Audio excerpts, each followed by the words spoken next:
Hey folks, and welcome to episode number 2 of The Horseman's Journey. My name is Colton Woods, and I'm super excited to be bringing you guys this vlog and podcast of our documentation as we build our own equine businesses and dive into the hot topics surrounding the equine industry, So today we're going to be talking about a super hot topic that I'm extremely passionate about. I'm going to be talking right to the college equestrian. I've been there very recently. I just graduated in May of 2015 from the University of Kentucky's Equine Science and Management program, and working with young college students and working with students that are considering going to college and working through an equine program is something I'm super passionate about. It's one of the things I got to do when I spent about a year and a half traveling on the road. We'd get to equine expos and folks would come and say, "We've been following you on social media. We saw that you went to UK. My daughter's getting ready to go through the program." Or a student would come up to me and go, I'm in college at an equine program, and they were looking for some advice or some guidance on what they could do to best set themselves up for the long term, for when they're ready to take on that first job. And so today I want to dive into that. I want to speak right to and right with you guys. I know that later on this year we're going to have the opportunity to talk at a couple different colleges in their equine programs about our experience from going from not gotten into horses until later in life to deciding to go down the collegiate route and then entering the workforce, and now actually being on the employer side where we're providing internships and working student opportunities, and hopefully not too far off to being able to actually employ somebody full time as part of our team. So like I said, guys, I went to the University of Kentucky, did the 4-year program, and went through their Equine Science and Management program. And there is a very, very big disconnect right now between the expectations being taught in some of the colleges. I cannot tell you that it's all of the colleges, but I've had the opportunity to work with certain staff members at the college that I went to, as well as other colleges in the area and around the country. I've spent some time talking with those that are, whether they're professors teaching certain classes or involved in the career development of the students. I've got to spend some time learning from them what is being taught to the students on the backside of academia. I know going through the program myself, they didn't tell us exactly how much money we were going to make when we left. And that was one of the questions, being in my senior exit capstone class, I really tried to get an answer to. They had just got the numbers in, and they were so low that they honestly wouldn't tell me what the numbers were.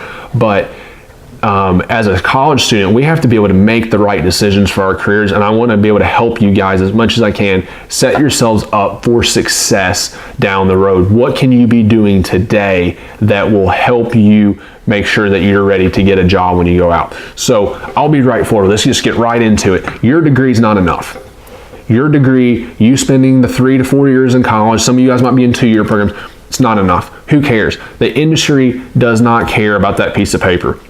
Now, you're going to say, that's not fair. Well, we're going to do another video that talks about the industry side of it and being an employer, but frankly, there's going to be some changes. I agree that there should be a bit of respect towards the college education, but guess what? We all know, going through a college program, that it lays a good foundation, and simply that, nothing more, nothing less. It lays a solid foundation for your knowledge moving forward.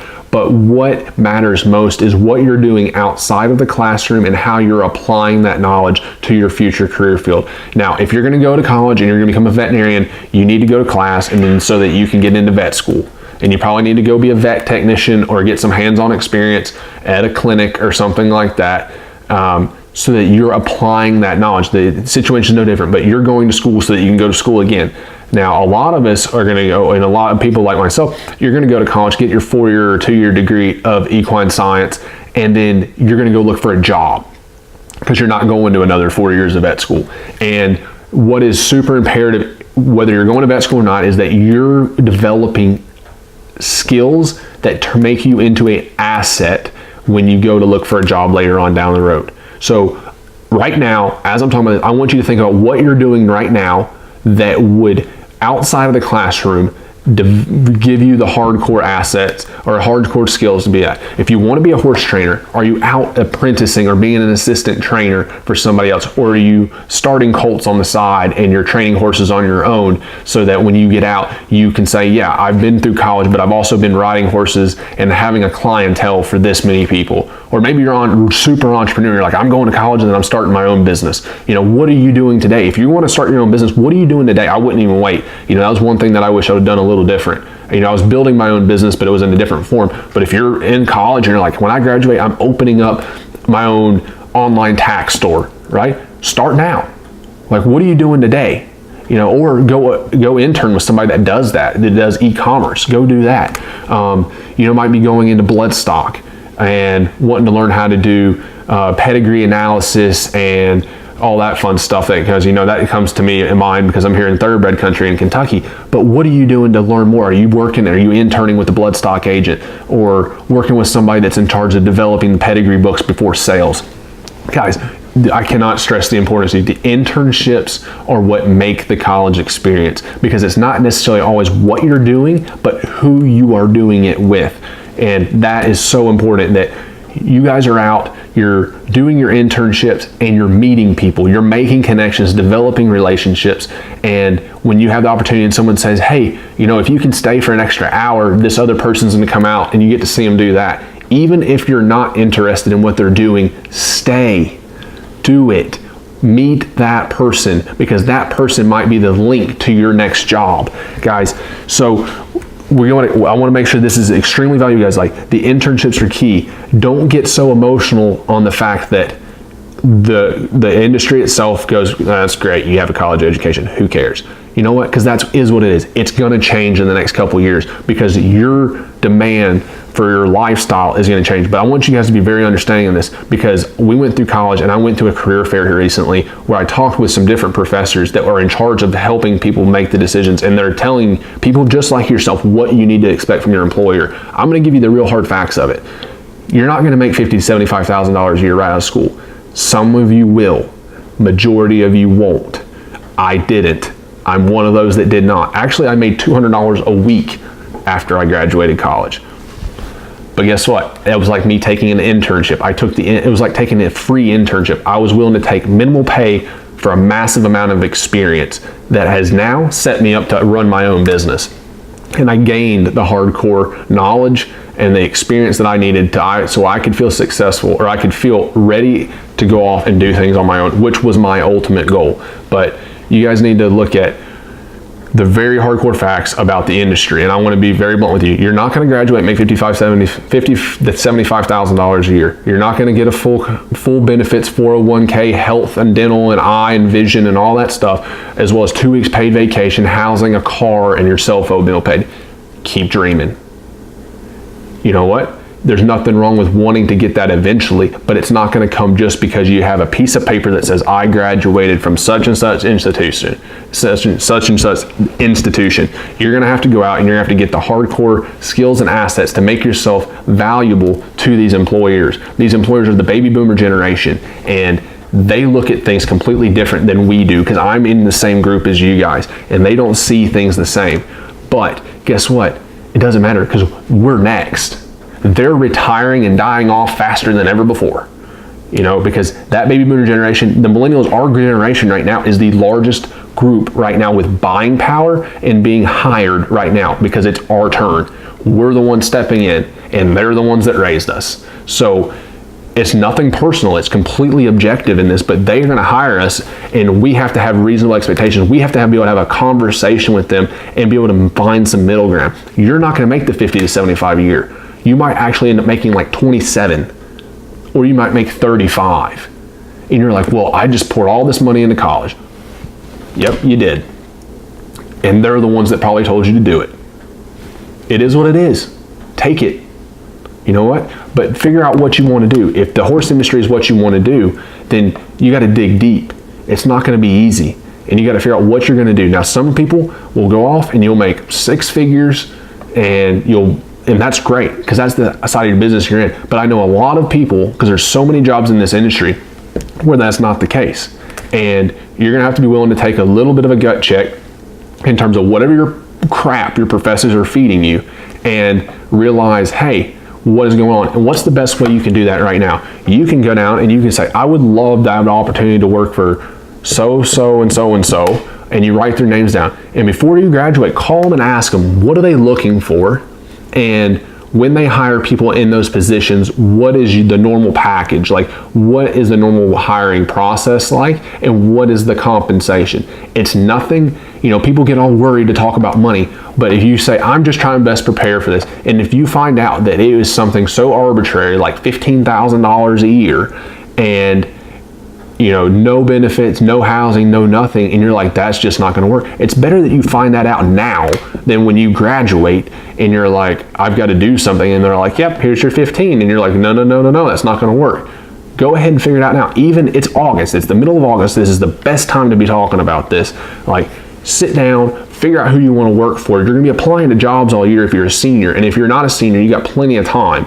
Go out there and figure this stuff out. Make the phone call, talk to these people, figure out what they're going to be doing. You know what, send them an email, send them a message on Facebook or Instagram, whatever, but be understanding that they're not looking at this from the same angle, and be ready to be flexible, because it's not, I know some of your professors are out there feeding you a bunch of crap, and I'm not here to be the Debbie Downer. I just want you to be prepared for this, because I've been there. I've been through that university and been told, go out there and get what you're worth. They didn't tell us a number when I was in school, but they said, go out there and get what you're worth and don't get a dime less. Negotiate with them. If they tell you this number, always send them a rebuttal. I agree. I love to negotiate. If they offer you $27.5, you say, I need 33. They say, no, we can't do 33. We're going to do 30. You know what you just did? You got yourself a couple $1,000 more. That's great. I am all up for negotiation. But, when somebody comes back and they say, we'll give you $27.5, don't get offended, because they don't care, because someone's going to take the $27.5, and you know what, and if someone doesn't, what's going to happen? The industry is going to have to change, because then our generation's saying, you know what, that job that used to pay $24,000 a year or $12 an hour, it's already happened, guys. People are out cleaning stalls that were making $7.50 an hour or minimum wage, wherever it was in the particular state. If it was $7 an hour, they were making $14,000 a year. Those same people right now are making $12 an hour. They're making $24,000 a year. So I know there's going to be a change over the next couple years. Over the next 5 to 10 years, the minimal jobs and all the way up are going to start making more money. The people that are assistant managers will start making $40,000 instead of $27,000, or instead of $30,000. And people that are in high-end manager roles are probably be making $50,000 to $75,000, maybe $65,000. Because it's already started to happen. It's the bottom tier, the stall cleaners, the barn help, the grooms, they're requiring a bigger pay, and it's going to trickle, it's going to go right on up the scale. But guess what, guys? Don't get offended because it's not happening today. It's happening slowly but surely, but it hasn't reached. If you're wanting to get into an assistant manager role, an assistant trainer role, a barn manager role, any kind of lead, understand that you're not going to get the $50,000, $75,000. I'm going to harp on that, because I think that some of you are going to watch this and you're going to go, yeah, I can get it. Well, I hope you do get it, because that'd be great. That helps our business. That helps the industry. And it's going to put a lot of pressure on the students and the collegiates and the graduates are going to put a lot of pressure on the industry, because you're saying, I need more money, because the cost of living is going up. You need a certain amount of money just to survive. Now, your goals and everything and how much you're willing to eat crap for over a certain period of time just depends on how bad you want your certain thing.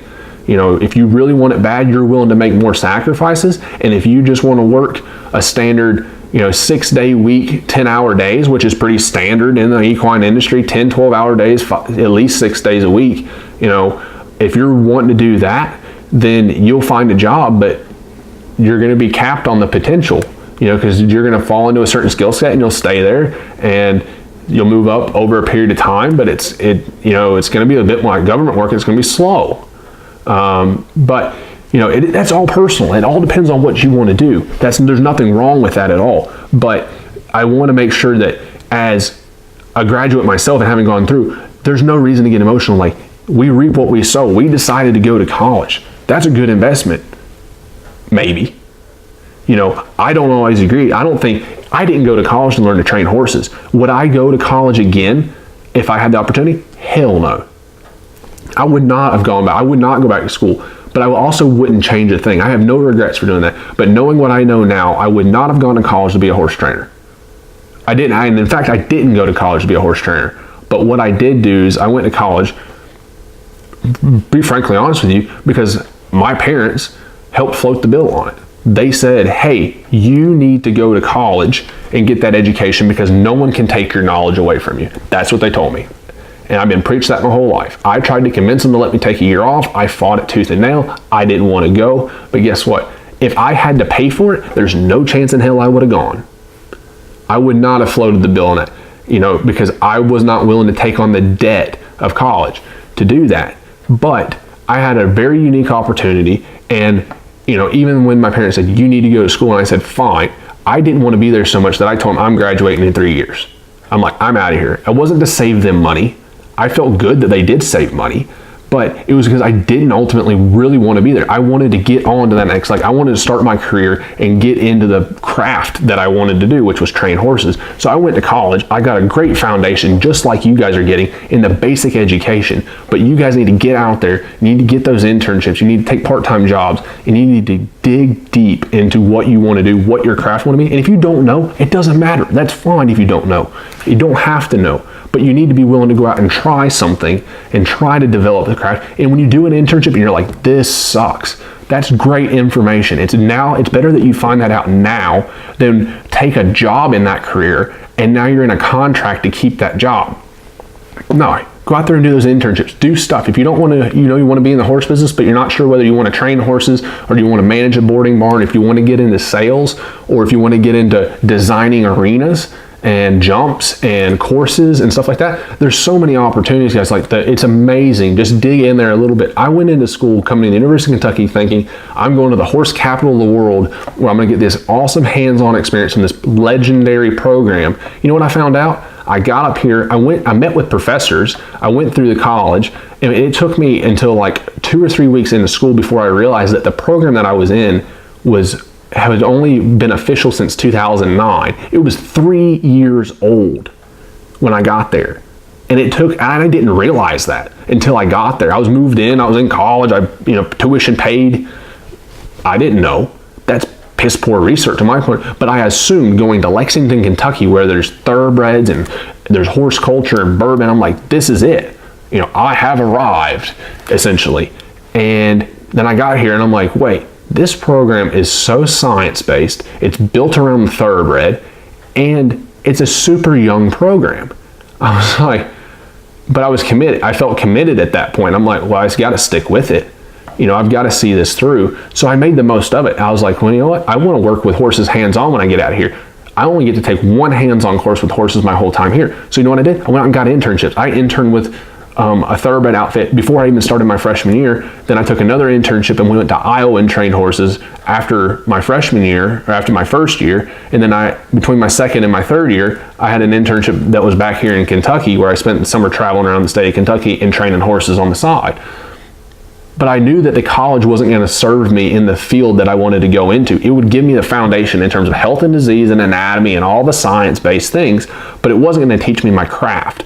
And so that's what I want you guys to do. I want you to take that self-analysis. I want you to dig deep. It's self-awareness.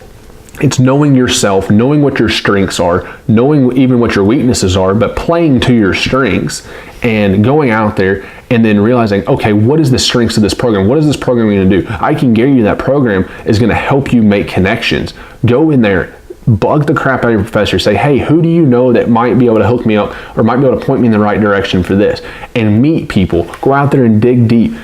Develop your craft so that when you graduate and you're ready to take a job, you have a skill set that the employers can go, yes, we need this guy. And in fact, we're willing to pay him a little bit extra because we know that he's going to be the right fit for us. And develop those relationships. Work hard to do it. But don't get so damn entitled about the fact that you're not going to make $50,000 to $75,000 a year.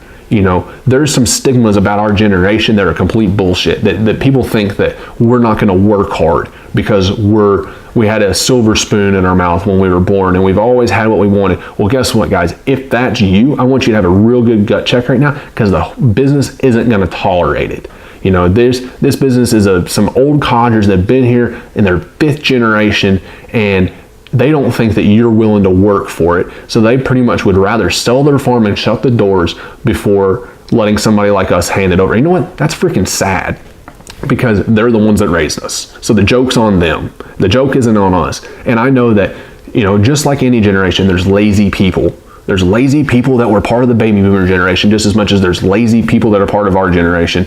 But if you're really willing to make it and you want to make it in this business, you're not lazy. You're willing to put in the work. You're willing to make the sacrifices, and you need to just have a gut check on how much sacrifice you're willing to make and how bad you want it and where do you want to go. And if you don't know where you want to go, that is fine. Try different things. But guys, ultimately, understand that whatever your professors are feeding you, and they're trying to make the program, they're marketing the program. They're telling you and your parents when you come for your little student advising conferences, oh yeah, little Johnny and Betty Sue, they can come in and they can do what they love. They can work with horses and they'll learn about horses, and they're surrounded by horses, and they'll have such a beautiful college experience. And then afterwards, they're going to get to do an internship where they get to get that hands-on experience and that real life experience, which is a bunch of bullcrap words, and they're going to get that real life experience, and they're going to go through this internship, and then they're going to graduate, and they're going to make $50,000 to $75,000 with full benefits. Don't believe it. It's a bunch of crap. What you're going to do is you're going to spend a bunch of money on a college education. You're going to meet a bunch of friends. You need to get involved in student organizations. You need to find professional organizations. You need to have a social life, and you need to enjoy it, because it's about the last 3 to 4 years of your life where you get to vacation. Because guess what? I loved college. I had a blast in college. I did things in college I thought I'd never do. I got involved in things, and I learned things, and I got better at things that I thought I would never be good at. And I found myself a lot. But I loved the college experience. I hated school. And I'm sure so many of you are in the exact same boat as that. You love college, or you love the idea of college, but school itself pretty much sucks. Well, guess what? You're going to work. If you're in it and you need to finish up, if you're going into your senior year, wrap it up, enjoy this last year. Have a freaking blast, but work your butt off. Have fun, go to the party, meet new people, make memories, do all that fun stuff. And then also get up the next morning and work your freaking tail off, and keep your goals, write your goals down, pin them beside your computer, and look at them every single day and go, I want this, and I'm getting up extra early, and I'm working extra late to make this happen. So guys, I hope you guys found this insightful. That's my rant on help. I just really want to provide you guys content. It's a bit of a rant on this whole college equestrians and people that are going to college for these equine programs. I'm super passionate about it. I'm super thrilled to have the opportunity to be able to sit down with college students throughout this next year. We're going to film those because I want to be able to bring a live Q&A to you guys. If you found this insightful, if you found this helpful, and you're looking for some guidance on this, I am passionate about this. I want you guys to send us messages. I want you guys to send us a DM on Instagram, or send us a Facebook message, or email us, or do whatever you mind doing. Just, if you have questions about this, send us messages. We've been there. I've been through the internship program. I've got, we picked up several accolades or whatever that means, but it didn't matter at the end of the day. But we learned a lot. We met people. We've been through that college experience. We've been hired on. We've gotten jobs outside of after college, and now we're running our own businesses because that was our ultimate dream. We're doing it. We're 25. We're 2 years out of college. When I say we, it's my wife and I, Meredith, and she went through the program as well, and now she's doing equine branding for equine branding and marketing and graphic design for horse businesses. And we're learning so much. Our perspective is on a whole different realm now that we've gone from going into college, being a student, being an employee, and now being an employer. It's valuable experience that you'll never be able to replace, and we're here to help you guys. We greatly appreciate all you guys tuning in on our YouTube channel. Everybody on Instagram Live, thank you guys for tuning in. We'll be getting to the comments as we go through, and then everybody on the podcast as well. Thank you guys for checking out this episode. It's episode number 2 of the Horseman's Journey with Colton Woods, myself here, and stay tuned because we're going to be bringing you guys some more hot topics, insights into what we're doing, and we greatly appreciate having you guys along for the journey. Like I said, if you found this inspirational, if you found this helpful, if you found this content that is super insightful, be sure, tag your parents, let them have a nice reality check on this. They might need to hear it from somebody else. If you have a friend that's going to college for this equine degree and you're thinking that they're full of crap and that it's not even their fault, it's because the programs is just fluffing it up for them, tag them below this video. Let's get this out there to as many people as possible, because we want to make sure that we're bringing developed assets into the equine industry. We want people that are true professionals, that don't just have that, they had that foundation education that's valuable from the college side, but they also have gone out and developed skills to a craft that make them an asset to an employer, because ultimately you need to make a living, because you need to be able to live your life. You need to be able to have a lifestyle that you're comfortable with. You need to be able to have cash flow to build your dreams, maybe pay for the cost of having a family, getting a mortgage, or whatever your aspiration, or investing in gosh knows what, buying your first racehorse. You need to be able to have cash, because cash is king, and you need to be able to get what you're worth, but within reasonable expectations. And I know that this could hopefully have been a big eye opener for a lot of people. This is just coming from sheerly my experience, having gone through it myself, having talked with professionals, and coming from someone now that is on the employer side of things. And there's nothing more that I'm really much more passionate about besides training horses and teaching people on the horsemanship side than it is to help people develop themselves and get prepared for the future ahead of them. So guys, thanks again for tuning in. My name's Colton Woods. I greatly appreciate you guys tuning in to the second episode of the Horseman's Journey. We'll catch you guys next time. Take care.